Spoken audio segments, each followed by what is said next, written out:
Hola, muy buenas noches, muy buenas tardes también para algunos aún. ¿Qué tal? Estamos en esta sesión que es la clase número 10 ya de la parte 2 del curso. Ya se nos va a acabar el curso, ¿no? 10 clases, faltan solo 2 más. Tenemos el día de hoy esta charla sobre UX UI que nos va a brindar una tremenda presentación Fabián Pulido. Fabián es diseñador de Tropicus y pues nos va a dar ahí unos tips y unas herramientas sobre UX UI y a continuación Santi va a terminar lo que hemos venido haciendo desde la clase de Cristian, con la clase de Sebas y en esta clase de hoy, como terminar, cerrar ese ciclo con unos temas ahí de account abstraction para poder conectar wallets a los contratos inteligentes. Entonces, nada, terminen las actividades, la actividad pasada, que hay varios que todavía no la han subido, hay un montón que no la han subido, les encargo el quiz y lo que se viene. Hasta ahora solo hemos montado una actividad y un quiz y vamos a montar una actividad y un quiz más y ya, eso es todo, pues además de las asistencias. Entonces, bueno, no, Fabián, hombre, muchas gracias por acompañarnos esta noche y te cedo el escenario. Perfecto, Julio. Bueno, muchas gracias por la presentación y bueno, también un gusto estar aquí acompañándolos, ya casi finalizando esta etapa de todos los cursos que están haciendo y bueno, espero poder nutrirles un poco con estos conceptos básicos que pueden ser bien útiles para tratar de tener un empalme con el equipo de producto en el que cada uno de ustedes pues, se pueda llegar a desenvolver.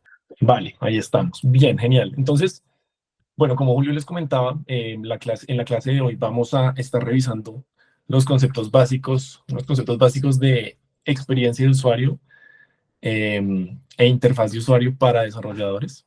Así que, como Julio les comentó también, mi nombre es Fabián y yo soy diseñador de Tropicus. Para los que no lo conozcan, es un protocolo de finanzas descentralizadas que corre sobre la red de Rootstock.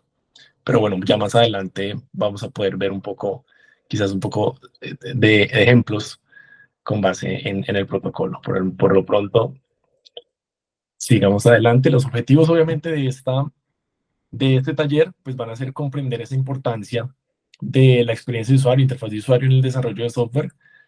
Por otro lado, brindarles también esos conocimientos y esas primeras pinceladas de cuáles son esos principios básicos. Y también, sobre todo, pues la idea es irnos eh, digamos, con estos insumos de cómo aplicar estos principios en el desarrollo de aplicaciones.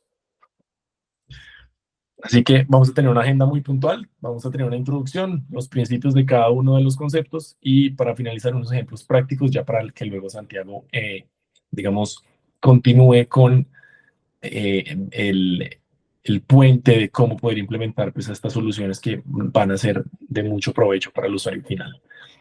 Así que, empezando por una definición puntual y muy precisa de definición de UX, que es experiencia de usuario, User Experience, se refiere básicamente a cómo un usuario interactúa y experimenta con un producto o con un servicio, ¿sí?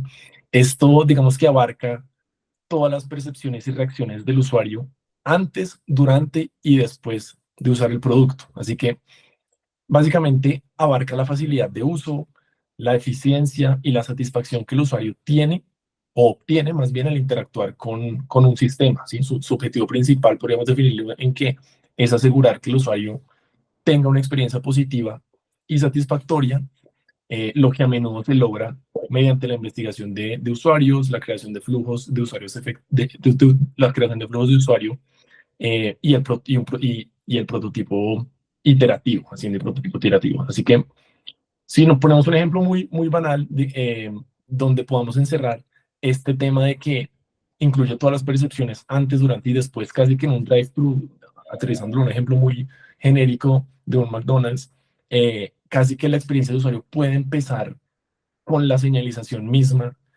del servicio que nos termina pues, ofreciendo el producto, que es el alimento, pero pues casi que empezaría por esa primera señalización de, bueno, yo con mi carro como literalmente por qué carril me hago. Así que es muy importante también definir, digamos, esos puntos de inicio y esos puntos de finalización. Disculpe. Ya en términos de qué es la interfaz de usuario o el user interface, Em, Podríamos decir que es el punto de interacción entre el usuario y un poco el dispositivo u aplicación que se esté usando. Ya aquí no hablamos tanto de sistema o de servicio, sino es algo mucho más puntual relacionado o acotado a una solución digital. Esto, digamos que la definición de User Experience abarca o incluye lo que son los elementos visuales con los que el usuario interactúa, como los botones, los menús, los iconos y los gráficos, ¿de acuerdo? Así que básicamente este diseño se centra en crear interfaces atractivas y funcionales que faciliten la interacción del usuario con el producto. Entonces, es importante entender que un buen diseño de interfaz de usuario no solo es estéticamente agradable, sino que también debe ser intuitivo y fácil de usar, ¿vale? Ahora, ¿cómo se relaciona la UI con UX? Una buena interfaz de usuario puede mejorar significativamente la experiencia de usuario al hacer que la interacción sea más intuitiva y agradable, como lo veníamos diciendo, ¿cierto? Y lo importante aquí es entender que es una relación simbiótica. Una excelente interfaz de usuario no puede llegar a compensar una mala experiencia de usuario y viceversa. Entonces, siempre tenemos que poner estos dos ítems en una balanza y poder desarrollarlos o ir co-creándolo junto con el equipo de producto de manera paralela para que ninguno de estos aspectos pues pierda relevancia. Si bien, digamos, como ustedes lo pueden ver, quizás en la imagen, pues el UI quizás es lo que se puede ver como todo lo del front, pero pues, claro, si ya estamos hablando de experiencia de usuario y tenemos que hacer pagos, conectar billeteras, eh, hacer subsidio de gas, etcétera, pues es algo que, claro, está tras bambalinas, pero que es de todas maneras fundamental para que todo el servicio se desarrolle con normalidad. Entonces, para cerrar un poco con estos dos principios, básicamente la UI se enfoca en la presentación visual y en los aspectos específicos de la interacción con el producto, pero pues ambos deben ser diseñados y considerados juntos para crear un producto que no solo sea visualmente atractivo, sino que también nuevamente sea fácil y placentero de usar.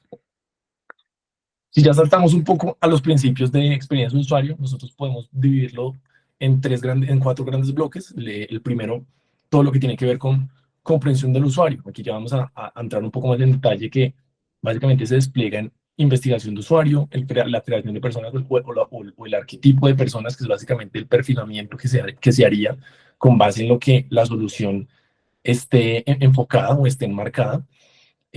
Luego pasaríamos a una arquitectura de información junto con una construcción de flujos, en donde vamos a poder encontrar la estructuración de un contenido, los mapas del sitio, que ya vamos a ver que quizás son temas en los que estamos mucho más acostumbrados. Eh, y por otro lado, los flujos de usuario pues, nos van a marcar esos diagramas de flujo a partir de también una definición y ejemplos de los diferentes flujos para poder pasar a la última parte que pueda ser el prototipado y testeo más iteraciones. Vamos a poder ver pues que se empiezan con prototipos de baja fidelidad para luego llegar a una alta y pues también obviamente el tema de la iteración tendrá que ver con los métodos de testeo, ¿vale? Así que para, digamos, para empezar a complementar un poco qué es esa comprensión del usuario, eh, básicamente pues es enfocarse en conocer esas necesidades o esos comportamientos y expectativas que van a tener nuestros usuarios finales, ¿sí? Es importante que, obviamente, esto termina, o digamos que implica la recopilación de datos a través de diversas técnicas de investigación, como encuestas, entrevistas, análisis de comportamiento, eh, y básicamente al comprender profundamente a los usuarios, los diseñadores o el equipo de producto o en conjunto con el de desarrollo, pues pueden crear experiencias que realmente resuelvan problemas y mejoren la satisfacción del usuario con el producto. Sí, es muy importante que nunca se empiece a diseñar pantallas desde cero. Uno puede tener hipótesis, pero esas hipótesis tienen que empezar a validarse en la investigación. Es ahí donde uno empieza a validar hipótesis y no con pantallas y mucho menos con código, porque pues obviamente requiere, digamos que mucho más tiempo y mucho más esfuerzo de alguna manera que poder empezar a trazar bocetos para poder empezar a probar esas hipótesis. Ya ahora, para obviamente comprender cómo vamos a comprender pues, al usuario, pues mediante la investigación del mismo, ¿no? Entonces, básicamente este proceso Consiste pues, en recopilar y analizar datos sobre los usuarios para aterrizar las decisiones de diseño, ¿sí? Para aterrizar precisamente en esos requerimientos o esos insights que nos van a mandar la parada de qué es lo que vamos a diseñar y para quién, ¿de acuerdo? Así que esto, como les decía, pues puede incluir métodos cualitativos, como lo ven aquí, entrevistas, estudios de campo, métodos cuantitativos también, es decir, una investigación de escritorio, no todo puede ser cualitativo ni cuantitativo, tiene también que ser una investigación en paralelo. Y bueno, como métodos cuantitativos, pues nos podemos apoyar tanto en encuestas y análisis de datos. Así que la investigación de usuarios casi que es el punto de partida de una experiencia de usuario. Uno básicamente diría que sin investigación o el UX, digamos, o la investigación es casi que no se puede tener experiencia de usuario sin haber hecho una investigación, mejor dicho. Y la investigación de usuarios, pues, finalmente nos ayuda a identificar necesidades no satisfechas, problemas actuales que el usuario presente, oportunidades de mejora, no todo tiene por qué ser problemas, sino de a partir de ahí también pueden salir oportunidades.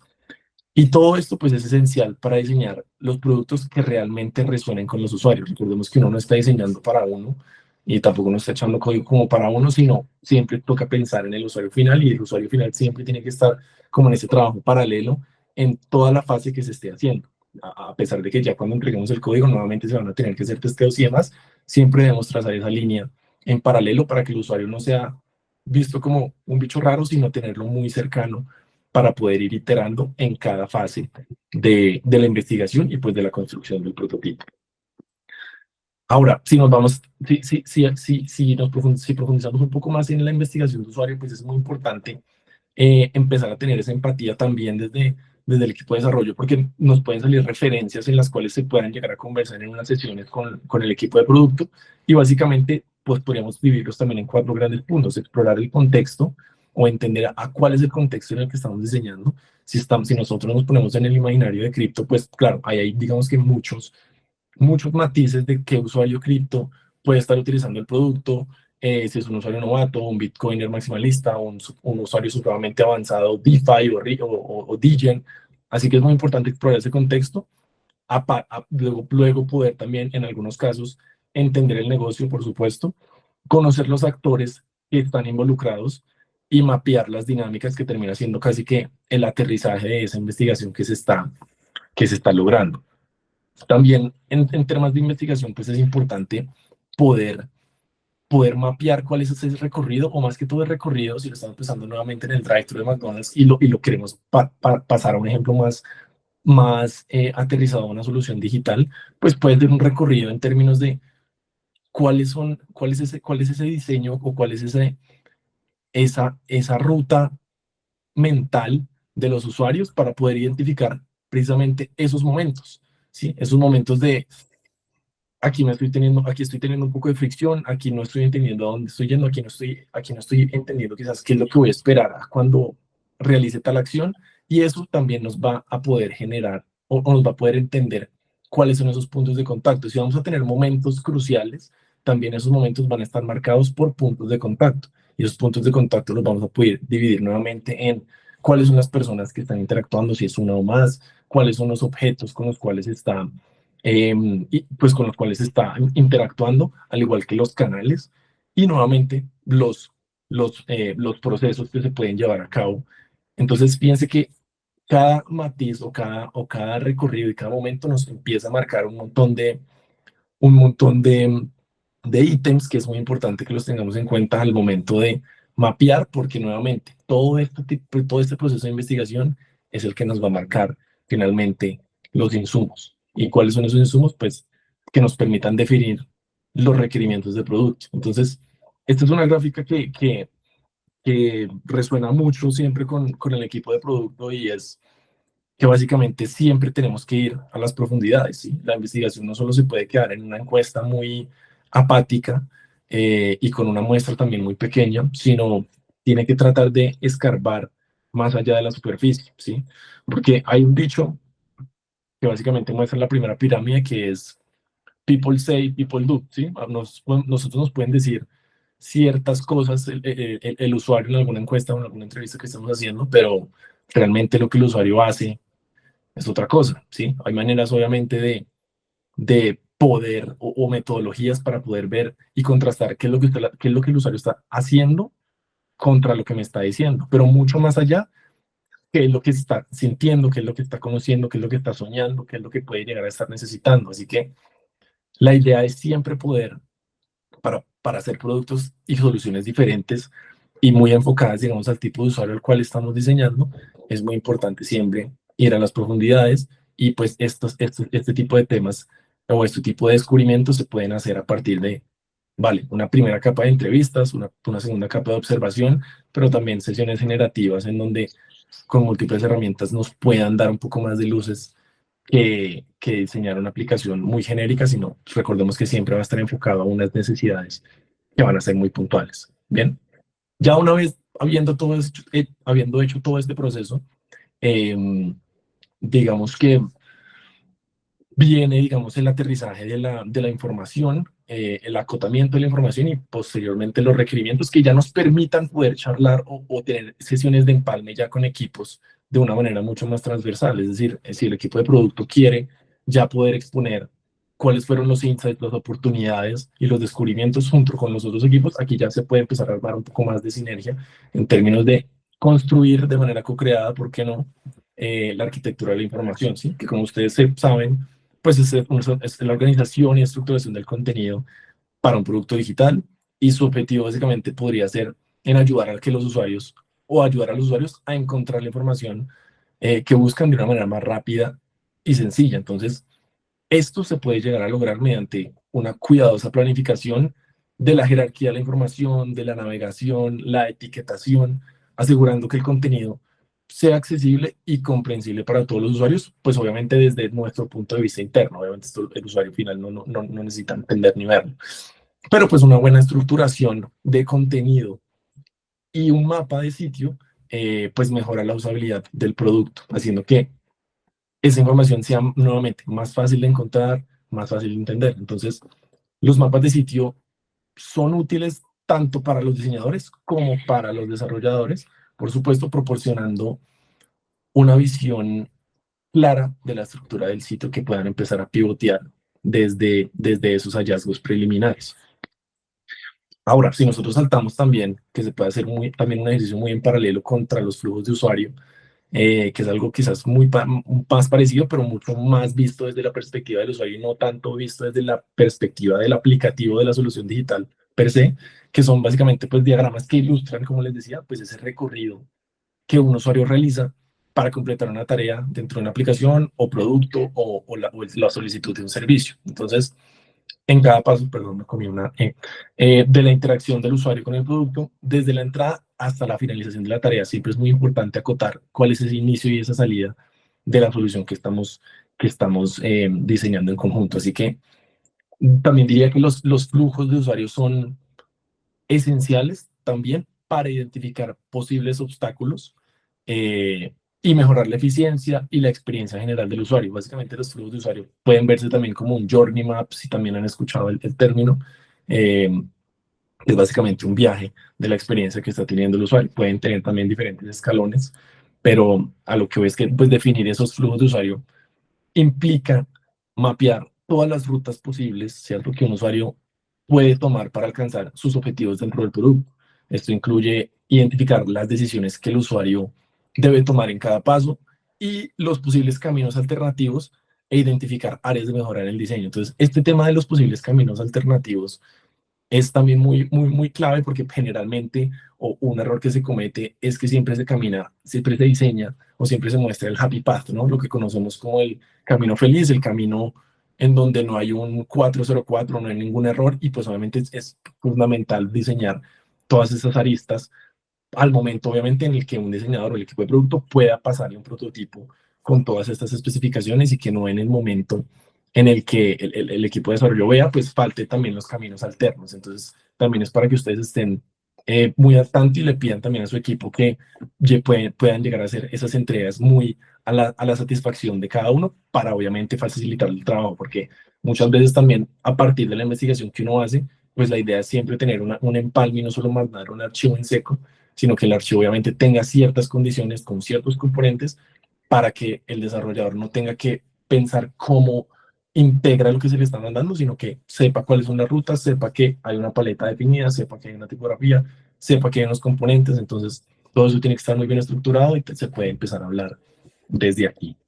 Ahora, la última parte, digamos que abarcaría en términos de UX sería todo lo relacionado con el prototipo, o perdón, con el prototipado y el testeo, que es básicamente pues ese proceso en donde se empiezan a crear esas versiones preliminares del producto para probar y refinar esas funcionalidades que se diseñaron.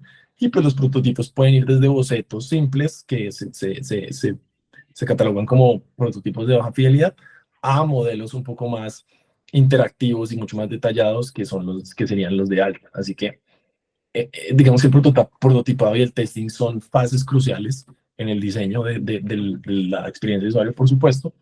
Y el testing obviamente implica evaluar estos prototipos con usuarios reales. Aquí nuevamente recordarán esa línea paralela que trazamos para poder identificar problemas de usabilidad, áreas de mejora, asegurando que el producto final sea intuitivo y efectivo a lo que se está proponiendo, a lo que se está diseñando, ¿vale? También los prototipos, por ejemplo, aquí que mencionamos los prototipos de baja fidelidad, pues son representaciones simples y básicas del producto como bocetos en papel o wireframes digitales, y esto es importante también para no saltar siempre desde, pues obviamente, una perspectiva de diseño y de producto hacia algo que sea de alta, siempre obviamente para en términos de ahorrar costos, ahorrar tiempo, ahorrar energía, siempre se puede llegar a debatir sobre el papel, sobre servilletas, sobre representaciones simples que en conjunto y con la co-creación de más equipos, pues podamos llegar a definir algo mucho más acotado para algo que requiera mayor detalle y posteriormente que puedan tener un documento y un archivo listo para entender, digamos, todo lo que habría que llegar a diseñar en términos de código. Entonces, pues estos prototipos solamente se utilizan, como les decía, para explorar ideas, obtener retroalimentación inicial sin invertir demasiado tiempo, recursos, y ya los prototipos de alta, pues por otro lado son, como ustedes saben, más detallados, se parecen más al producto final y nos permiten obviamente tener pruebas más exhaustivas y realistas a la funcionalidad y el diseño. ¿Bien? Pues ya para terminar esta parte de UX, pues obviamente los métodos de testing, pues podríamos catalogar varios, digamos que hay varios, pero pues se centra mucho uno en testeos de usabilidad y A/B testing, pues como para probar otro tipo de alternativas. Y esto también nuevamente es muy importante hacerlo tanto en prototipos de baja como en alta, y como obviamente no llegar, digamos, al producto lanzado online para poder hacerlo, sino poder recoger detalles con mucha anterioridad. Así que son métodos utilizados para evaluar y mejorar el diseño de experiencia de usuario, y ambos métodos diría que son esenciales para iterar y refinar el diseño, ¿sí? La idea de esto es siempre llegar a refinar desde el principio y no tener que hacer esfuerzos extra código cuando ya algo esté montado, sino tratar de asegurarnos que salga de la mejor manera y de la manera más limpia para que se pueda empezar a hacer un buen empalme con el equipo de desarrollo. Así que, más allá de refinar, pues que asegure que esté cumpliendo con las expectativas y necesidades de los usuarios. Interfaz de usuario, podríamos dividirlos en tres grandes bloques que pueden ser el diseño digital, componentes de interfaz de usuario e interacción y retroalimentación. Lo que compone, digamos, el diseño visual, como ustedes ven, es un tema de tipografía, de paleta de color, de espaciado y alineación. En los componentes, pues es todo lo que son los botones, los menús, los formularios, y hay una importancia obviamente de la consistencia, que ya vamos a hablar de ello, y sobre todo pues aquí es donde ustedes también deben pedirles a su equipo o antes de que se inicie cualquier tipo de proceso, pues esperar a que esperar a que ustedes no reciban lo que ellos les envíen, sino poder tener una socialización o un empalme antes para, para que también ustedes puedan de alguna manera pedir o que estén en el mismo en el mismo lineamiento de estándares en términos de, es aquí donde ustedes les van a presentar el diseño, el sistema de diseño, para que pueda llegar a acoplarse de una mejor manera en en el diseño obviamente que se esté construyendo. ¿Y por qué es importante el sistema de diseño? Precisamente para poder, si se tiene que hacer algún cambio, pues ya hay dos componentes muy bien definidos, y es obviamente un trabajo que se tiene que hacer bien desde el principio en pro, para que al momento de que el desarrollador pueda estar ejecutando no sea una molestia, sino todo lo contrario.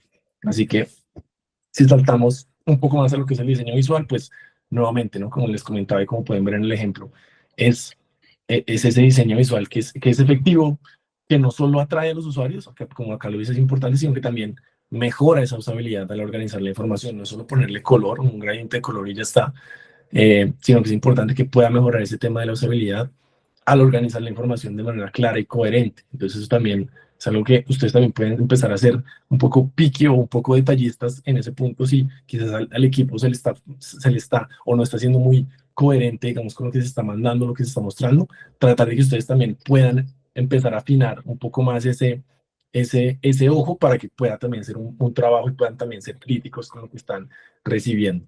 Eh, como lo ven, pues aspectos claves del diseño visual incluyen una elección de tipografía, de paleta, la paleta de colores, el espaciado y la alineación en los elementos. Entonces, el diseño visual termina siendo un componente crucial de la interfaz de usuario que se enfoca en la estética y la disposición de los elementos en la pantalla, ¿cierto? Podríamos decir que, como lo vimos en una imagen del iceberg arriba, es un poco el front, ¿no? Lo que se está mostrando. Ya en términos de componentes, como les dije anteriormente, son bloques que ustedes ya seguramente conocen, con los que se construye una interfaz de usuario. ¿Sí? Ahí obviamente se incluyen todo lo que son botones, menús, formularios, pero es importante que cada componente pueda ser diseñado de una manera intuitiva para facilitar la interacción del usuario. Estas escogencias y de mucho detalle, pues es crucial. Nosotros no vamos a poner cualquier botón, por ejemplo, en el ejemplo de copy, si ya hay algo diseñado o entendido a nivel general. Entonces aquí no hay que hacer un mayor esfuerzo de poder entender como, bueno, qué logo será mejor para un copy, sino poder entender también lo que es coherente, manteniendo obviamente pues esa consistencia en el uso y en el estilo de los componentes, como pueden ver en la imagen, que pues debe verse en toda la aplicación para, de nuevo, proporcionar una experiencia de usuario coherente y que sea predecible, ¿sí? También les diría que la consistencia en el diseño de la interfaz de usuario es fundamental para crear una experiencia pues, más coherente, más fácil de entender, y eso nuevamente implica en que haya una rigurosidad en que ustedes puedan encontrar los mismos estilos, los mismos patrones y comportamientos para los componentes que son similares en toda la aplicación. Entonces, para cerrar este tema de la consistencia, pues esto ayuda a los usuarios también a familiarizarse rápidamente con la interfaz, reduce la curva de aprendizaje y pues esto también es clave precisamente por eso. No queremos presentarles algo en donde digan, no sé por dónde empezar, sino todo lo contrario. Y eso sí lo podemos hacer también siendo también muy precisos, sobre todo con el tema de la alineación, que también a veces, bueno, en el front uno a veces puede eh, flaquear un poco en términos de, bueno, no está totalmente alineado, pero el tema en el que seamos rigurosos con una buena alineación, pues también eso le da confianza al usuario en el que está en una plataforma que es de alguna manera segura y más si estamos tratando con, nuevamente, ejemplos de plataformas donde movemos dinero, etcétera, pues eso también es fundamental para que no pensemos que es un scam o es una plataforma rota en donde puedo llegar a perder mis fondos, que en estos casos pues es complicado. Así que esto contribuye a una apariencia más profesional y pulida del producto que, como les digo, genera y termina generando confianza en los usuarios. Y ya por último, en términos de principios, tendríamos una interacción y retroalimentación en la UI, pues que son pues, esenciales obviamente para mantener a los usuarios informados sobre el estado de las acciones, sobre qué es lo que está pasando a medida que uno, por ejemplo, va haciendo el check-in del aeropuerto, pues ahí vemos que ahí hay un mapa, hay una fase que tenemos que seguir, hay unos documentos que hay que llenar, si ponemos algo mal, no lo muestra la aplicación, no hay que pedirle ayuda a nadie, entonces básicamente los indicadores de estado y la retroalimentación ayudan a los usuarios a entender si sus acciones han sido exitosas o si necesitan corregir algún error. Entonces, esto, por supuesto, como ustedes lo saben, aumentaría la eficiencia y la satisfacción en el uso del producto. Ahora bien, saltando ya un poco a lo que pueda llegar a ser una aplicación o alejándonos un poco más del ejemplo del McDonald's y aterrizando algo un poco en lo que nos incumbe, eh, obviamente saltar, digamos, de una experiencia que es el siguiente slide. Aquí ya estamos un poco aterrizados en lo que pueda llegar a ser un protocolo de finanzas descentralizadas, pero pues si ya nos ponemos a hablar en términos de una experiencia cripto, pues todos sabemos, y yo creo que al principio también nos ocurrió, que pasar de una experiencia Web 2 a Web 3 pues implica nuevas interacciones. Como lo venía mencionando Julio al inicio, pues ya tenemos que empezar a interactuar con una billetera. Ya no es un login donde yo miro como, bueno, voy a ingresar con mi correo y contraseña, aparece. Y por ende, pues aparecen estas nuevas fricciones que para el usuario común pueden llegar a ser muy dolorosas y pueden también ralentizar el proceso de adopción que muchas veces se quiere con todas esas innovaciones a nivel de soluciones digitales que se están proponiendo, pero pues que hay que pensar nuevamente en que, claro, para un usuario como lo puede ser nuestra tía o nuestra prima o nuestro hermano mayor, puede llegar a ser un poco confuso. Afortunadamente, ya se están desarrollando y pues bueno, ya se han venido desarrollando muchas soluciones en el ecosistema para cómo tratar de suavizar un poco esa experiencia Web3, que es inevitable, digamos, tener que interactuar con nuevas plataformas o herramientas o enlaces, o quizás casi que ese intermediario ya se vuelve pues no una persona, sino pues una herramienta digital. Y pues hay obviamente soluciones que permiten suavizar mucho más esa experiencia, como lo es el caso de Web3 Out y bueno, muchas otras soluciones que Santiago les irá explicando más adelante. Pero bueno, básicamente lo que quería mostrarles era refrescarles un poco o quizás que aprendiésemos un poco cuáles son esos conceptos básicos. Por un lado, para que ustedes pudiesen estar también en una misma página en términos del lenguaje para poder ser un poco más críticos, entender de dónde vienen estas decisiones, entender cuáles son los argumentos con los que se vienen a diseñar y con los que se puede también empezar a tener un empalme mucho más temprano con cada uno de los equipos en términos de arquitectura de la información, de los flujos, del mismo prototipado y de las mismas exigencias o estándares que se esperan recibir de un equipo a otro para que obviamente ese proceso sea muy fluido y pues uno nunca tenga, digamos, esos problemas de no le entiendo cómo enviarle un archivo a mi desarrollador, sino aprovechar que obviamente sea todo lo más fluido y por supuesto entender cómo desde código podemos empezar a implementar herramientas como los Web Triout, que aún no se les he explicado, pero si ya lo han escuchado, tal vez sepan un poco de ello, pero igual Santiago les irá explicando un poco más adelante en qué consiste pues esta solución que trata de ser o trata de apaciguar un poco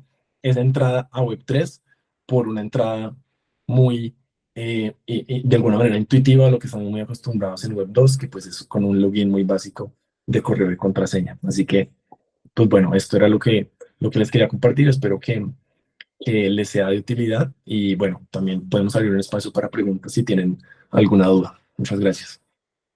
Excelente, Fabián. Hombre, muchas gracias por esa presentación y por esos tips para tener en cuenta a la hora de pensarse la experiencia de usuario. ¿Alguien quiere hacer alguna pregunta? Gracias, buenas noches. Quería preguntarle a Fabián, ¿qué tan lejos está el UX y UI de la Web 2 a la Web 3? O sea, digamos, porque la mayoría de personas incursionamos en Web 3 y poco nos fijábamos en el diseño de la interfaz ni en la experiencia, ¿no? Pues, ¿qué tan lejos estamos? Bueno, digamos que yo ya llevo un poco más de casi 4 años con Tropicus y obviamente haber empezado el protocolo desde cero y entendiendo cuáles son esas primeras ficciones o para de pronto quienes estamos diseñando, pues siempre fue un público un poco más avanzado, por supuesto. Ya quizás eran bitcoiners o de alguna manera personas que estaban relacionadas con el mundo de la tecnología un poco más cercana que, digamos, a lo que yo le pudiese presentar de lo que es Tropicus si nos devolvemos un poco a lo que pueda llegar a ser, qué sé yo, lo que sea un familiar muy cercano. Diría que no estamos tan lejos, es decir, en términos de adopción, yo creo que aún lo estamos, pero pues nuevamente esa adopción va a ir agarrando tracción a medida en que todos estos esfuerzos a partir de las billeteras con las cuales tengamos que interactuar y los protocolos a los que uno se lleva, a los que se tenga que llegar a conectar, pues puedan tener un lenguaje cada vez menos de nicho, ¿cierto? Cada vez más sectorizado. Por supuesto, aún hay que hacer un trabajo. Digamos que yo como lo veo y como lo he venido viendo pues estos 4 años, diría que obviamente hay una cercanía cada vez más notoria en muchos protocolos, en muchas herramientas, en muchas billeteras que están haciendo el esfuerzo de reducir esa brecha, pero por supuesto aún falta mucho, ¿sí? Aún falta mucho en términos de poder hablar de, de que si yo quiero hacer un swap y me hablen en términos de alguna manera técnicos y criptotécnicos, pues eso va a alejar a muchas personas porque terminan no generando confianza. Así que hay un trabajo también del lenguaje muy fuerte que hay que seguir empujando, hay que seguir desarrollando, pero sobre todo si nos ponemos a analizar la entrada de lo que puede llegar a ser pues un, a conectarnos con una wallet para interactuar con un protocolo, pues pueden haber también maneras un poco más simples como lo que nos presenta Web3, que claro, podemos tener de alguna manera quizás sensibilidades, no sé si de seguridad o que de pronto un usuario quiera, digamos, salvaguardar de manera tradicional sus llaves privadas siempre escritas y tenerlas y que no se las manden por correo, en fin. Pero yo creo que sí se ha avanzado bastante en varios protocolos y se sigue avanzando con un esfuerzo gigante porque aún sigue siendo muy de nicho, pero lo ideal es que pues, las personas del común y pues, nuestros pares lo puedan llegar a utilizar sin tener que tener conocimientos de programación, sin tener que tener conocimientos simplemente un poco más técnicos, sino al igual que como nosotros quizás usamos Uber, que se pueda llegar a una interfaz mucho más amable y pues es un esfuerzo que yo creo que se sigue haciendo. Gracias, Fabián. Hola. Mira, me resultó llamativo que hablases de que según el tipo de usuario cambiaba el modo en que se mostraban los detalles de la aplicación. ¿En qué se diferencia, por ejemplo, un usuario de otro? ¿En qué se aplicarían esos cambios? Y claro, Juan, digamos, pues, en un abrebocas, por así decirlo, en alguna consultoría que estuvimos haciendo con la blockchain de Rootstock, en ese proceso de investigación, pues uno podía definir claramente cuáles eran los perfiles de tener un perfil muy avanzado, como ser un embajador de alguna de estos ecosistemas o un usuario experto que lleva holdeando mucho tiempo o un usuario básico. Digamos que hay una brecha importante, sobre todo en los usuarios en los que apenas están entrando al ecosistema o que apenas están enterando del mundo cripto y tiene que ver con un tema de lenguaje. No es que les pongamos pantallas diferentes, pero si queremos tener una entrada muy amable en términos de conectar la billetera, quizás no sea conectar billetera si es la primera vez, quizás pueda ser un iniciar sesión y que en ese momento el usuario, claro, puede entender como, ok, parece que tengo que descargarme algo, parece que lo puedo hacer en mi celular o parece que también puedo entrar por mi correo. Entonces es facilitar un poco más ese tipo de entradas, hablando únicamente sobre todo en ese peaje de entrada. Si ya podemos hablar, por ejemplo, a nivel de swaps y a nivel nuevamente técnicos en donde nos mencionan que hay un tema de gas, ¿cierto? Ese tema del gas todavía sigue siendo, es una comisión, por supuesto, pero para un usuario el gas sigue siendo un tema que quizás no lo va a entender al principio sin que tenga quizás ayuda de un externo en el que se lo pueda explicar. Entonces, es tratar de alivianar quizás esos temas que puedan llegar a ser técnicos a partir de tooltips, a partir de hovers, donde se les pueda explicar un poco a qué se refiere un slippage o a qué se refiere un price impact al momento de yo querer hacer ese cambio de precio. Entonces, es un poco entender que si queremos que haya también una pues digamos que el ecosistema cada vez se abarque mucho más y pues como ustedes saben el ecosistema llegó para quedarse, pero si queremos generar ese tipo de tracción, siempre tratemos de hacer o deberíamos tratar de llegar a pensar en cuál es ese usuario básico, cuál es ese usuario que literalmente, como les decía, puede ser mi tía que quizás no, pues, no tenga conocimientos tan amplios como si lo puede llegar a tener un joven. Eh, entonces, es tratar de poder guiarlos para que puedan utilizar este tipo de alternativas que son muy valiosas, pero pues también, nuevamente, hay que tratar de hacer un esfuerzo desde el lenguaje, desde qué billeteras son compatibles, qué significa que una sea compatible, si tengo que configurar una red o no. Entonces, es un montón de terminología que podemos empezar a suavizar desde un front mucho más amable, como lo podrán ver, por ejemplo, también en un caso de cuando uno va al Explorer y tiene que ver el hash de la transacción, muchas de esas herramientas son demasiado, o mucha de esa información, o la lectura de la información, aún sigue siendo demasiado técnica y puede llegar a ser un poco más suave, un poco más dócil con usuarios, como te decía, que pueden estar entrando al ecosistema para empezar a ganar mucha más tracción y mucha más fuerza. Más o menos un solo mensaje, pero adaptado a un usuario u otro.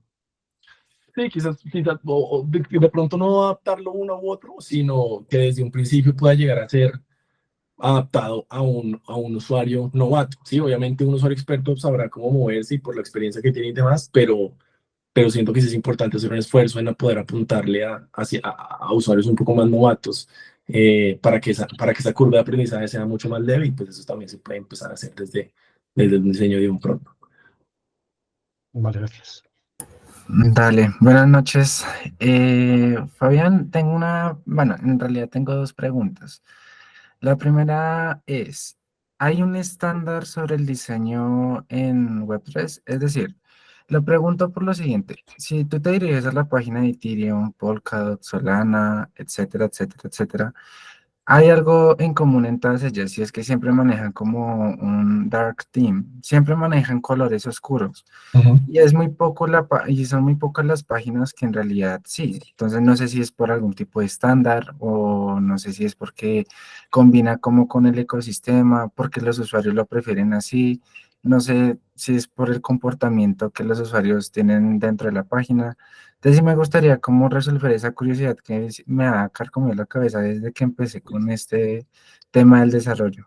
Sí, yo te entiendo. Vale, yo creo que el tema del dark mode y el light mode no es un tema únicamente eh, que se restringe al ecosistema cripto, sino pues, digamos, aplicaciones como Facebook lo tienen, YouTube lo tienen, y hasta los mismos ya navegadores pues tienen esa misma opción. Así que es algo un poco más en donde quisieron alivianar de alguna manera la carga que tenía tener el light mode siempre prendido, sobre todo pues en horarios, qué sé yo, extendidos. Así que básicamente por cuidar un poco la óptica, o básicamente tu ojo, es que realmente se diseñó el dark mode, ¿sí? No es algo mucho más allá de eso, sino de alguna manera un poco para alivianar un poco, siempre tener una pantalla en blanco que una pantalla en negro con un contraste quizás un poco mayor puede generar algún tipo de descanso. Entonces, básicamente, el diseño base de como también lo tienen WhatsApp y otro tipo de aplicativos que tienen su light mode o dark mode,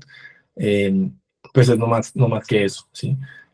No diría que es un estándar del ecosistema, sino que es algo que es un nice to have, y simplemente digamos que lo llevaron a cabo para poder tener un alivianamiento, digamos, en tu ojo, sí, básicamente es por eso. Al igual que, digamos, como muchos sistemas operativos también tienen este tema de poder poner la pantalla un poco más amarilla en horas de la noche, es nuevamente para eso, para cuidar esa vista, y básicamente sí, cuidar tu visión. Ok, ok. Dale, gracias, Fabián. Y la otra pregunta, pero en este caso sí me gustaría apoyarme de algo visual. No sé si es posible yo compartir pantalla y realizar la pregunta. Ay. Mientras Joseph comparte pantalla, aprovechemos para responder una pregunta que está en el chat, Fabián, de Samuel Buritica Saldarriaga. Sí, a ver, ¿qué tanto me debería adentrar o aprender temas de UI UX si mi objetivo es enfocarme en auditoría de smart contracts o desarrollo de smart contracts para dApps? ¿Hay algún tema que sea básico que crees que todos los devs deberían conocer? Bueno, sí, obviamente si tu foco es auditoría de smart contracts o desarrollo, mm, yo me enfocaría mucho más por supuesto, hay unos temas de investigación que llevará a cabo el UX Researcher o el UX Designer que, que esté ejecutando la tarea, pero yo creo que sí es importante, a partir de que se estén construyendo o a partir de que ellos presenten el formato de oportunidades y el formato de insights, o básicamente los requerimientos de producto, es ahí, digamos, que donde sería importante que ustedes puedan, como les decía, empezar a tener una vista un poco más crítica de lo que se le está viendo, de mantener, digamos, o de tratar de pedirle al diseñador que sea conciso y que respete por lo menos cuáles son esos componentes, para que literalmente puedan ustedes realizar la tarea, o de alguna manera el front-end, digamos, el front pueda desarrollar la tarea un poco más sencilla. Pero si ya es un poco en términos de smart contracts, creo que puede llegar a ser útil, pues, por lo menos la vista de referentes que se puedan llegar a compartir en esas sesiones, porque si yo, por ejemplo, o el usuario me está pidiendo que esperaría que la experiencia fuese un poco más web 2, pues ahí es donde soluciones empiezan a aparecer, tipo Web3 Audio u otras aplicaciones, donde se puede llegar a empezar a suavizar eso. Entonces, yo diría que a partir de la creación de esa arquitectura de la información, para que ustedes tengan un buen empalme desde el principio, con eso yo creo que puedes estar bien para que puedas hablar en el mismo lenguaje que él. Eso sería todo. Mi pregunta es, ¿cómo o tú sabes algunas herramientas, alguna página en especial para hacer este tipo de vectores o imágenes que parecen como un tipo futuristas? Y lo he visto bastante en páginas de Web3, que son como punticos o líneas que están del fondo, esos contrastes. La verdad, este material ayuda bastante al momento de utilizar, pues lo que tú me estabas comentando, como el fondo negro o el dark mode para Sí. darle como vida, para que la página no solo quede negra, sino que también directamente, pero sí es algo que me llama la atención ese tema de los vectores, como si tú con alguna, no sé, página de UI o alguna página de vectores gratuitos, en donde uno pueda tener acceso a ese tipo de, eh, como de insumos. Claro, bueno, hay muchos UI kits, digamos, que te podrían ayudar. Uno de ellos que se me viene a la mente sería Karma UI Kit. Sí, sí, casi yo también que quería, más que una pregunta, un comentario. Desde mi punto de vista, muy personal, esto es un cambio tecnológico, como lo dije también en la presentación de marketing de la semana pasada, donde no tan solo nosotros tenemos que pensar en que esto es una innovación tecnológica muy fuerte, radical, y para mí desde el punto de la interfaz de usuario tal vez se mantenga un poco, pero la experiencia del usuario debiese empezar a migrar a la relación de la experiencia del usuario en la Web3 y enfocarse en cómo se relaciona el usuario. Y ese es el salto que tienen que dar los diseñadores, no nosotros los que nos gusta el código tal vez y estamos pendientes en generar soluciones tecnológicas. Y, para mí ese es el salto que tiene que pensar en justamente los diseñadores, los que nos apoyan en la parte visual y en la experiencia que el Ujú. usuario debiese migrar hoy día hacia una relación con la Web3 que va a ser muy distinta a cómo se relaciona hoy día la Web2. De acuerdo, Pablo. Sí, de acuerdo. Digamos que sí estoy de acuerdo. Obviamente tendría uno que mirar si el producto que uno está ofreciendo quiere ser usado por quién. O sea, ahí también volvemos un poco a hablar como con lo que mencionábamos con Juan. Y era como, claro, en el caso de Trópicos, si uno quiere, por ejemplo, que las vendedores ambulantes puedan empezar a usar un servicio de esta manera, pues hay una curva de aprendizaje que hay que apaciguar, pero si queremos que nuestros usuarios sean o esté focalizado en usuarios que sean DJs, que sean un poco más expertos, pues por supuesto que el diseñador sí tiene que dar ese salto a poder empezar a hacer un poco más de composability, por así decirlo, entre este tipo de protocolos. Eh, pero pues claro, nuevamente es dependiendo de a qué usuario o a qué nicho se le esté apuntando, ¿sí? Pero pues, estoy de acuerdo en que sí, el diseñador y pues sobre todo ese diseñador el que tiene que hacer ese salto, pero pues el desarrollador puede tener siempre ese ojo crítico para estar de alguna manera presionando en que ese cambio se haga. Gracias. Yo Eh, tengo una pregunta o pregunta medio comentario, medio filosófica respecto a esta experiencia de usuario UX, UI, y es que, claro, si quieres entrar a un mundo de finanzas descentralizadas, el sacrificio es tener que aprender un poquito sobre Web3 para entender bien todas las dinámicas y toda la jerga que hay detrás, ¿cierto? Eso es, digamos, Web3. Por otro lado está blockchain como tecnología. Blockchain no es una filosofía, no es un manifiesto, es una tecnología que se usa para tener datos inmutables, ¿va? Eso lo puede utilizar cualquier empresa que necesite mantener esa inmutabilidad del dato. Entonces, claro, si el sacrificio para entrar a este mundo descentralizado que me abre un montón de oportunidades es aprender un poquito, es aprender sobre este mundo. Y si está buscando una experiencia o sea, disminuir la fricción lo mayor que sepa, al punto en el que ya no se sepa bien si es una wallet, es mi correo electrónico, es mi número de celular, estoy interactuando con esos sistemas descentralizados, ya ni siquiera sé si ya pierdo ese conocimiento, entonces ya, o sea, ya no sabría si estoy interactuando contra un proyecto, digamos, de finanzas descentralizadas o la de un banco, por ejemplo, Ujú. porque como rompiste toda la fricción, ya no sabría con qué estoy interactuando realmente. Entonces, Exacto. entonces no la pregunta, sino es cómo verías el futuro del UX UI, como, o sea, va a llegar al punto en el que ya no sepamos qué es Web 2 Web 3 o hasta qué punto se quiere facilitar la experiencia del usuario, porque hay que sacrificar un poco de tiempo en aprender esto. Por supuesto, sí, Santiago, siempre va a haber siempre va a haber un punto de resistencia, pero nuevamente yo me devolvería a la solución del producto que está dando. Por ejemplo, para algunos, no sé si todos conozcan lo que es litio, y es a nivel Colombia, sí, pero los demás quizás no tanto. Litio, pues es un aplicativo en el que tú puedes, en el que su propuesta de valor es literalmente ahorrar en dólares digitales, ¿sí? Y se está ahorrando en USDC de Circle, pero realmente nadie necesita saber qué es USDC de Circle, ni qué es Circle. Saben, como que la propuesta de valor es refúgiate en una moneda más fuerte que la tuya, punto.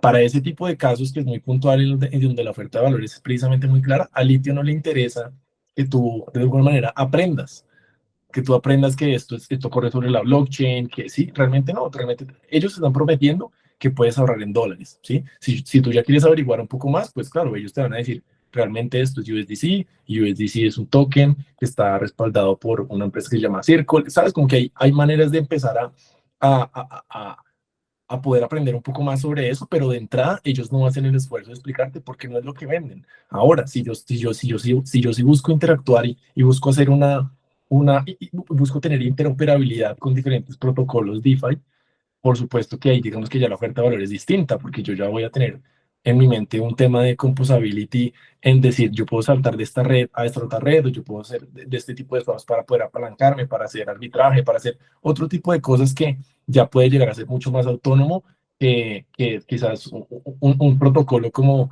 Tropicus o Sovereign no te va a explicar que puedes hacer composability con otros protocolos, es algo que tú vas a ir aprendiendo, pero de nuevo, digamos que son soluciones que ofrecen tantos servicios digitales y tantos servicios financieros que, por supuesto, el usuario va a tener que ir aprendiendo poco a poco, pero nuevamente siento que depende del producto que esté promocionando la solución, que esté promocionando, ¿sabes?